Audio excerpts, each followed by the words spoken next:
innocent prank about me cheating turned into heated argument and harsh breakup. I miss him now. I thought I was just playing an innocent prank on my boyfriend. Turns out I was just giving him a reason to walk away. My name's Riley, I'm 27, and I don't usually post stuff like this. I've always thought we could survive anything, jokes, arguments, even the petty stuff. But now I'm realizing that not everything can be fixed with an "I didn't mean it," especially not this time. So it started a few weeks before my birthday. I told my boyfriend, let's call him Mark, that I wanted a car. It was not a range or anything crazy, just something clean and reliable so I could stop taking buses to work and getting rained on. I thought, we'd been together long enough, and I've done a lot for him too, so maybe he'd say yes. But he didn't. He didn't even hesitate. He just said, "No, babe, I can't do that right now." I laughed at first, thinking he was playing, but then I realized he was dead serious. I was annoyed, I won't lie. I felt kind of small. Like, how could he not even try? So I asked if he could at least give me half. I said I'd figure out the rest on my own. That still didn't move him. He told me, and this part still rings in my ears, that he was replacing the money he had taken from his house fund to cover my mom's emergency surgery a few months back. I remember just going silent, because I did know he did that, and I was grateful, of course. But in that moment, all I could think about was, okay, but what about me? What about now? I told him I needed a car. He told me he needed stability. I told him I needed help. He told me he was trying. We didn't fight exactly. It was more like a quiet standoff. He was calm and relaxed, almost too calm. I think that annoyed me even more, like my frustration didn't even move him. So I decided to make it move him. I decided, stupidly, to prank him. The plan was simple. I'd leave a text on my phone from a guy that said something suggestive. Not over the top, not full-on cheating, just enough to make Mark think he had competition. At least enough to shake him a little. I figured he'd see it, get mad, get jealous, and then maybe realize I mattered more than his savings or his plans. Maybe he'd realize I could walk away too. It was dumb, I know that now. But at the time, it felt justified. I wasn't trying to actually hurt him. I just wanted him to feel what I was feeling. Overlooked. So I asked a friend of mine, Eve, to help me with the prank. She began texting me with her new number, pretending to be some rich guy I met at a club. We built the character together, confident, direct, charming in the most superficial way. And I played along, responding just enough to keep the fake guy interested, but not enough to cross the line I told myself I wouldn't cross. The whole thing was scripted. We agreed on how the conversation would flow, make it flirty enough to look suspicious, but not explicit enough to seem like full-blown cheating. The goal was to stir something in Mark. I wanted him to see the messages, feel that tightness in his chest, maybe panic a little. I wanted him to ask questions. I wanted to feel wanted again and not ignored, and not like a second thought behind his long-term plans and financial goals. So we kept the conversation going for days. The fake guy, Eve, asked if I was single. I said I had a boyfriend. He challenged that by asking if my boyfriend could really give me what I deserved. I said maybe not, but that didn't mean I was available. It was all pretend, but something about it started to feel darker the longer we dragged it. The emotional manipulation was subtle, but it was there. Eventually, he asked what I wanted most. I said I wanted a car. Eve typed back that if we met up, he'd buy me one. I hesitated in the chat, again, all part of the script, but eventually I agreed. And not to actually meet, but just to make the story look real enough. We needed a climax, something to really push it over the edge. Something that would make Mark feel something. I met up with Eve the next day, just to go over the next steps. I told her how Mark never checked my phone during those periods we were texting, not even once when it buzzed beside him. He trusted me blindly, and for some reason that made me even more annoyed. It was like I didn't matter enough to be doubted. Eve listened quietly. Then after thinking for a while, she suggested something bold. She told me to spend the night at Mark's place. She said I should act normal, keep the phone close but not too close, and leave the rest to her. I didn't ask for details, I just agreed. I went to Mark's place just like Eve suggested. I packed a small bag, acted normal, and didn't overthink it, at least not out loud. Internally, my thoughts were a mess. I was nervous but also oddly confident. I thought the prank was controlled. I thought we had the strings, and it was still a game to me. That night, I fell asleep beside him, convinced I was one step closer to making my point. He held me the way he always did, soft and firm at once, and I remember thinking he didn't suspect a thing. I told myself he would see the messages, freak out a little, and that would be the wake-up call he needed. Maybe we'd even laugh about it after. I had no idea I was sleeping through the final few hours of our relationship, and that Eve had something planned, something I wouldn't be able to undo. When I woke up the next morning, the bed was cold beside me because Mark was not next to me. That wasn't strange on its own. He usually got up early, but something felt off that morning. I reached out for my phone on the nightstand, and it wasn't there. I checked the floor, the chair, the charger cord, nothing. I walked out to the kitchen, still in his shirt, half asleep and already uneasy. The minute I saw his face, I knew something had changed.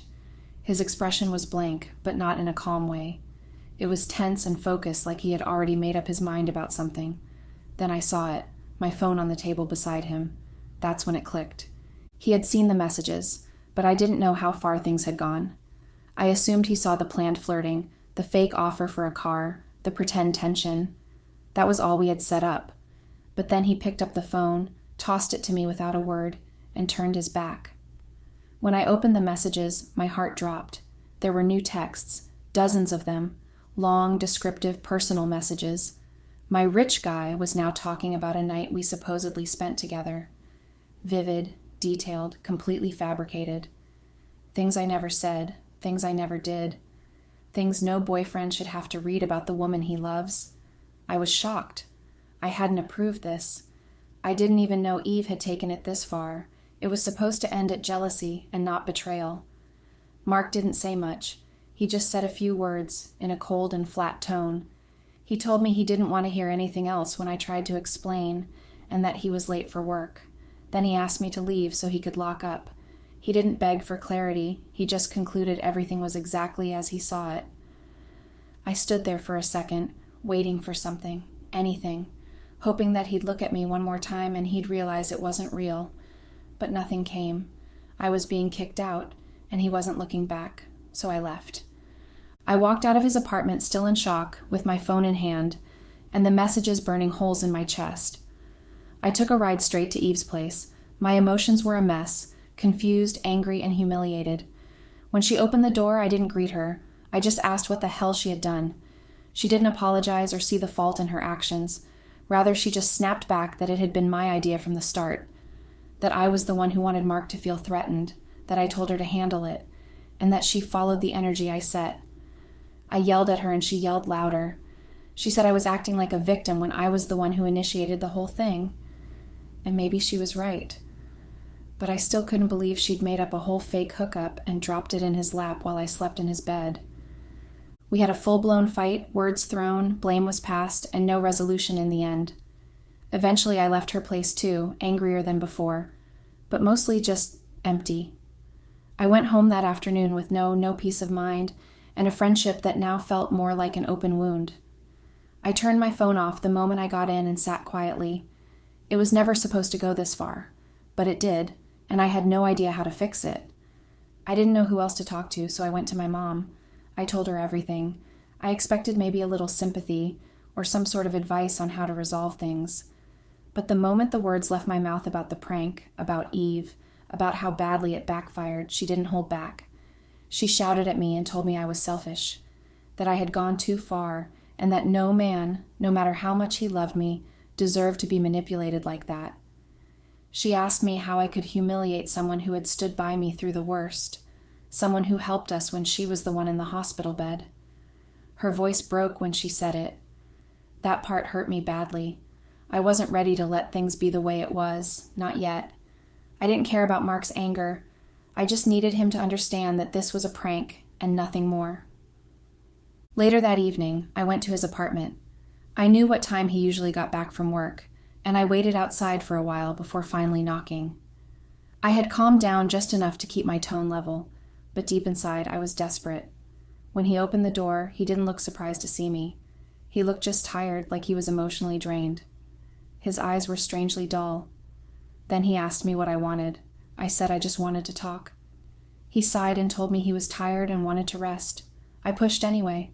I told him the truth again, that it was all a prank, that Eve sent the messages and that none of it was real, that I never cheated, that it just got out of hand. But he didn't react.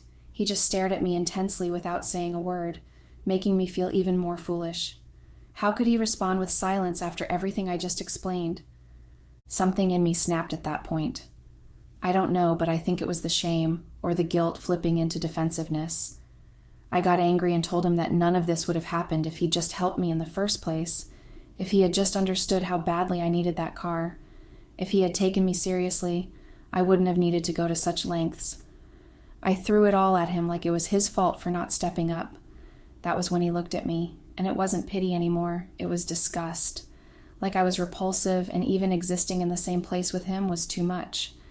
He told me he had spoken to my mother a while back, around the time he gave me the money for her surgery, and she let something slip about the bill, about the costs not adding up.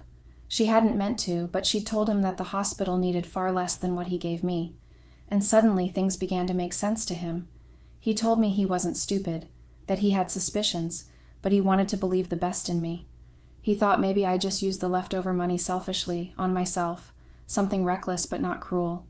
But after seeing those fake texts on my phone, something changed in him. He started digging deeper and saw locked chats and folders that he needed my fingerprint to unlock.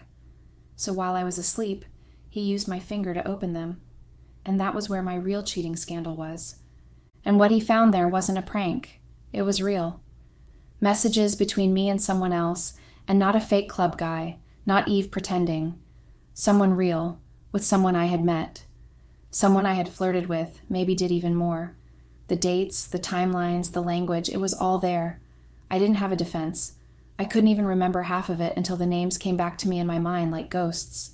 He said he realized then that the prank was never just a prank, that even if part of it was pretend, the mindset was real. The lie had started long before Eve ever got involved, and that even the money for my mother's surgery had been touched by whatever other life I was living behind his back. And Mark also added that I was too damaged to be loved by him. Then we exploded into shouting and a verbal back and forth.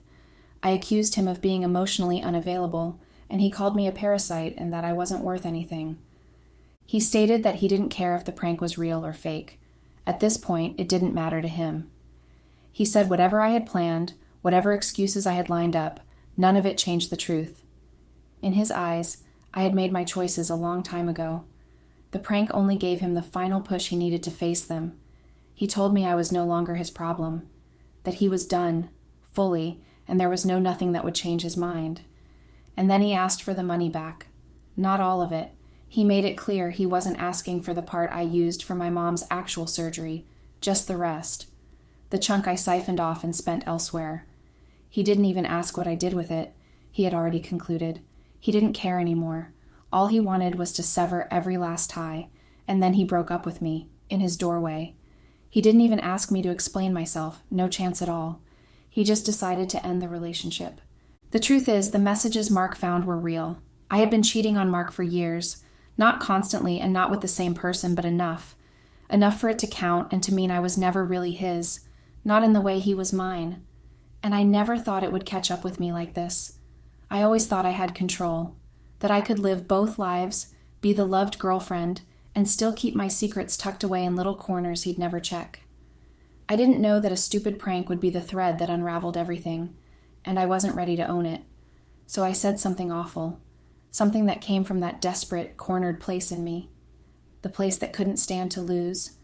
I said that if he was so smart, he should have seen it sooner.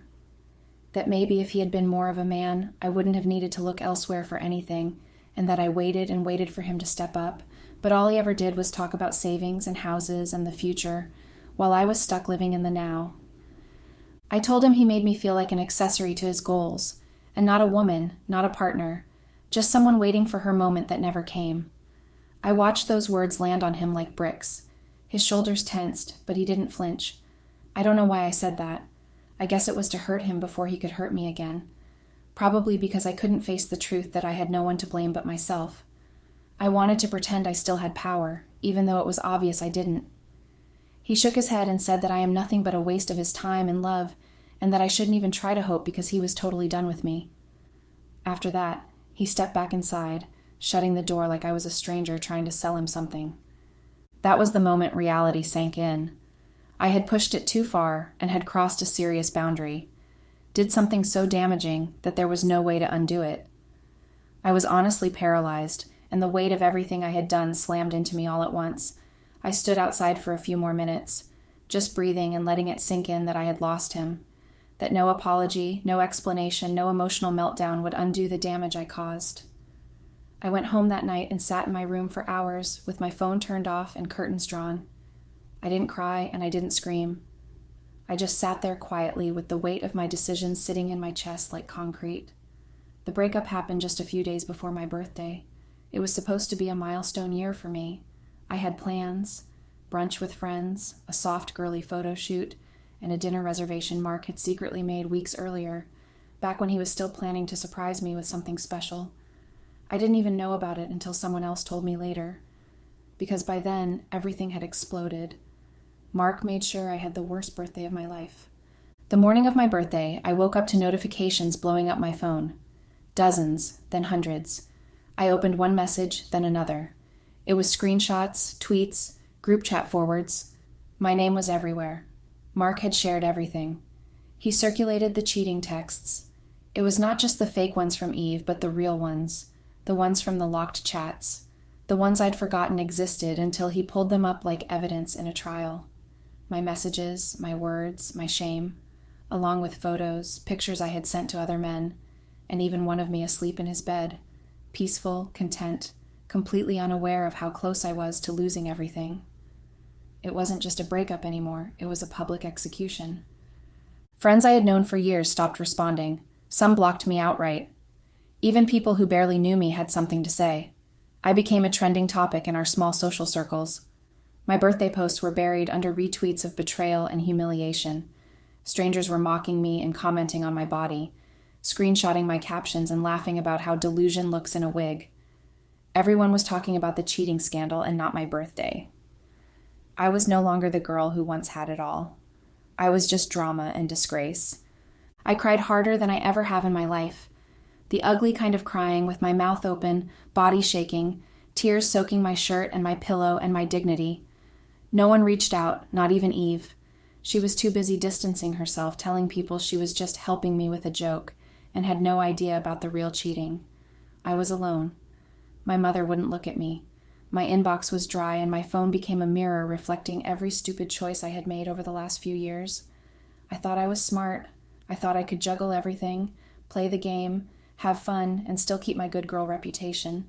But the mask cracked, and when it fell, everyone saw exactly who I really was. And I kept thinking about Mark, because for years, he still chose me, and he paid bills I couldn't handle, supported my dreams even when I had none, stood beside me even when I was halfway out the door emotionally. He wasn't just my boyfriend, he was my provider, my protector, my peace, and now he is no longer part of my life. But still, he had no right to expose me, but he did. He didn't care if it made him look petty. I know he was hurt. Strangers online said he didn't deserve me, like I was some monster he accidentally loved. And I won't fully agree with that, because he hurt me too. Although it's not in the same way he did. He painted a version of me that the world could eat up, heartless, manipulative, gold-digging. And sure, I might have cheated, but that doesn't mean I'm soulless. People act like one mistake means your whole character is rotten. He exposed the worst parts of me and let everyone believe that's all I ever was. Every day since, I've been floating through my own life with no direction, no love, and no trust. Just endless reminders that I gambled with the one person who actually cared. I could blame the prank. I could blame Eve. I could blame my pride, my insecurity, my hunger for more. And part of me still blames him, just a little, for being so busy planning a life with me that he stopped living one beside me. But the truth is, I had everything, and I threw it away because I didn't know how to value what wasn't loud and dramatic and temporary. And despite everything, despite the shame he brought upon me and the fallout I probably didn't deserve in full, I still miss him. Because I didn't just lose a boyfriend. I lost the only man who ever gave me everything without asking for anything in return. And maybe if he had given me a little more, seen me a little more, all of these wouldn't have happened in the first place. Update. It's been a few weeks since I posted this, and I wish I could say things are better, but they aren't. My reputation is still recovering, or let's say there's a chance it never will. Some people have let it go, but not everyone.